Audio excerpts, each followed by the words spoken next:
Dans le livre de Josué, nous lisons que ce livre de la loi ne s'éloigne point de ta bouche, médite-le jour et nuit.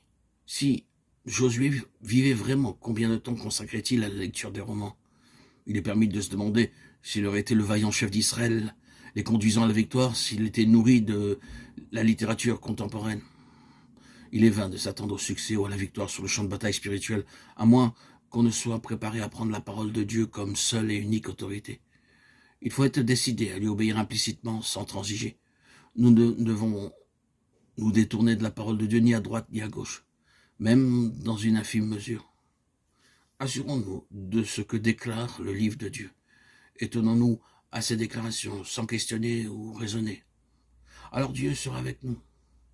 Il ne s'agit pas seulement de se soumettre intégralement à l'enseignement d'un texte, mais de chercher à connaître sa volonté et de l'accomplir telle qu'elle nous est révélée, dans les principes généraux que sa parole nous donne pour notre vie, notre conduite et toutes choses.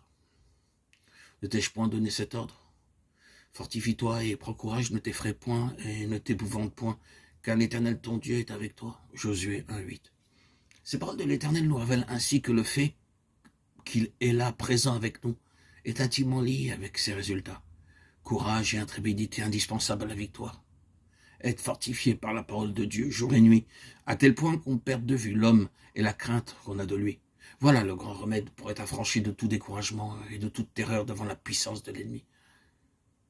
Êtes-vous gardé par Dieu dans ce domaine-là? Vous en savez si long au sujet de la victoire et de l'identification avec Christ dans sa mort. Mais, oh, enfant de Dieu, êtes-vous fort et plein de courage, ou bien êtes-vous troublé, découragé et craintif?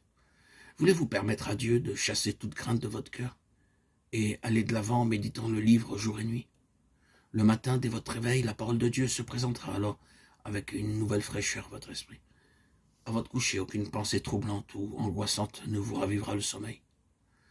Pour être revêtu de force, de puissance, d'audace et marcher toujours dans la victoire, il faut que vous soyez rempli d'énergie divine par le moyen de cette parole demeurant abondamment en vous. Josué n'avait pas d'autre équipement que celui-là lorsqu'il commença la conquête du pays. Mais si vous êtes destiné à être un conducteur, à conduire les âmes qui sont autour de vous en Canaan ou dans les lieux célestes, vous ne pourrez avoir la vraie vision de votre mission que dans la mesure où la parole habitera en vous.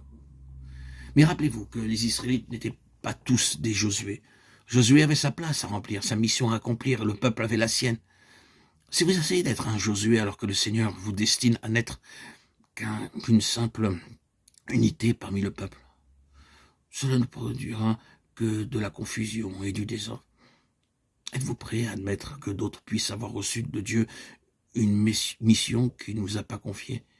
Et êtes-vous disposé à collaborer avec d'autres membres du corps de Christ appelés à son service en renonçant dans vos relations avec eux, à agir comme si vous étiez une unité indépendante des autres?